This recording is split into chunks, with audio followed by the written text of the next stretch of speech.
There seems to be sort of two ways of building. One being scientific, more scientific, and the other one being more intuitive. And I think that's sort of how that's sort of the natural way to think about instrument building. I think is that it's this art, this sort of mystical art. And so for me, as a starting out, um, I did have an interest in the scientific method because I studied engineering before. But aside from that, it seemed like a much more it seemed like it set much more attainable targets in a way, because you have these sort of tests and measurements, and you can track from build to build. You can compare your notes between and your measurements, and it just seemed like it would speed up the process of learning. For a new builder, and we've got all the information available now, it's a pretty, I guess, a tempting way to go about things. Um, Absolutely. Maybe we can talk about how you would describe what it means to build in a scientific way. What is scientific Luthery to you? Yeah, well, I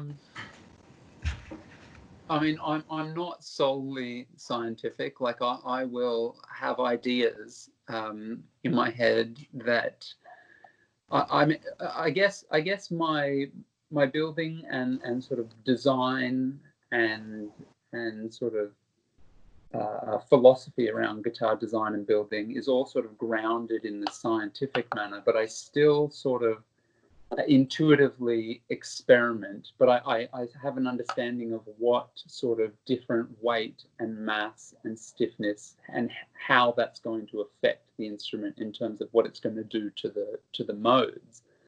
And so I guess my intuitive side is still influenced by sort of my scientific understanding.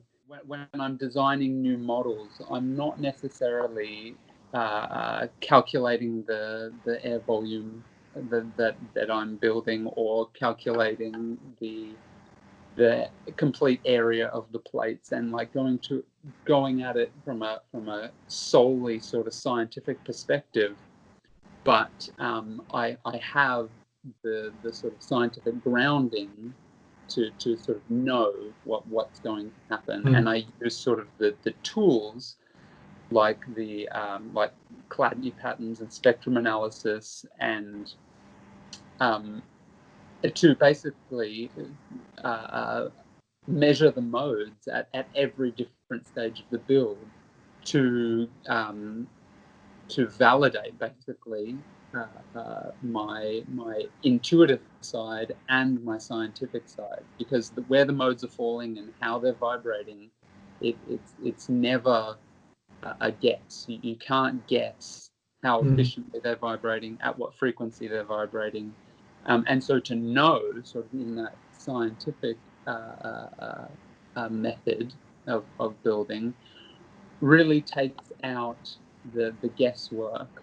So if you build an instrument and you've used sort of some more intuitive methods of construction, and then you get to a point where you can measure the modal frequencies, you can go, oh, okay, well, that idea that I had didn't necessarily work, or it did work. And then when you get to the final instrument, I mean, there are still instruments built by people who build sort of in a 100% scientific manner, that they still build instruments and they're like, wow, that instrument I built sounds better than any other. And then what you can do is you can measure the modes and measure the frequencies at which the guitar is vibrating. And if you've measured the material properties of your top plate and back, you can go, okay, well, this is what made that guitar sound so great. I'm going to shoot for that in the next guitar. Right. You've basically given yourself some factual measurements to work off of. Right. So that you can go, okay, that last guitar, the air was at 100 hertz, and all of the subsequent resonances were at these frequencies.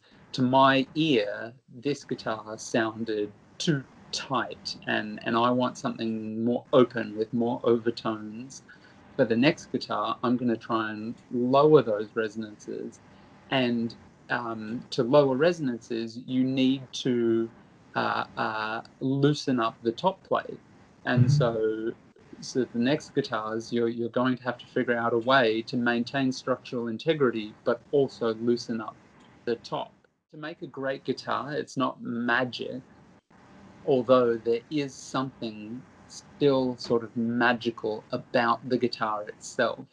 And I sort of like the shape that it is evolved to, and how we are so sort of attracted to the instrument and the sound that it produces, and how it pleases our ear, and how it's evolved to that, I think is sort of magical.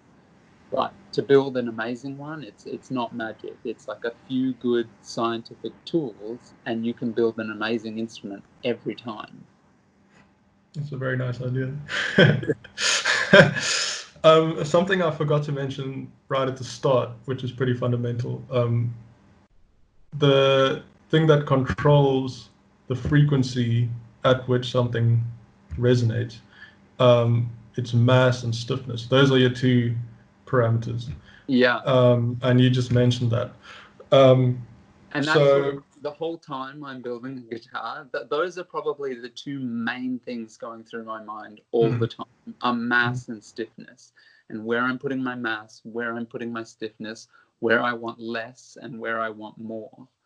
And it's amazing, sort of, once you grasp that sort of mass and stiffness, and where they work best, and where you sort of want to avoid one and more of the other.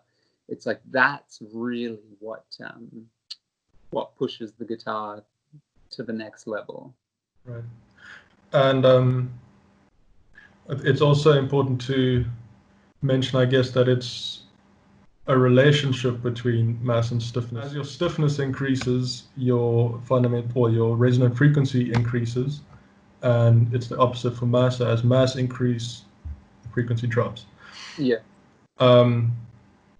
And so to me, that created a trap when I started modal tuning. Uh-huh. Because I got so caught up in the resonant frequencies that I lost sight of why they were at that frequency. So I was so focused on chasing a specific number, but then you can achieve that number by making guitar too stiff and too heavy. You can end up at a desirable fundamental frequency of your top, for example. But because your stiffness is so high, like you said earlier, you're not going to have the desired effect because the instrument isn't responsive. So that really is the fundamental thing to always think about, is mass and stiffness and how they work together, and essentially making the guitar as weak, as flexible as you can without it falling apart, and then essentially finding a low enough mass that your frequencies are high enough. Because if you had a very weak thing and a very heavy thing, your frequencies would be way down, and you'd probably have a pretty muddy sound.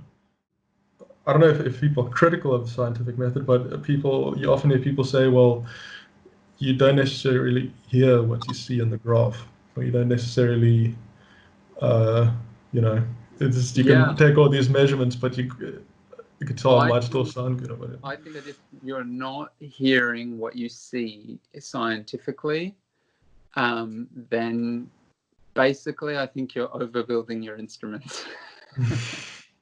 But see, that I guess that's exactly the point. Is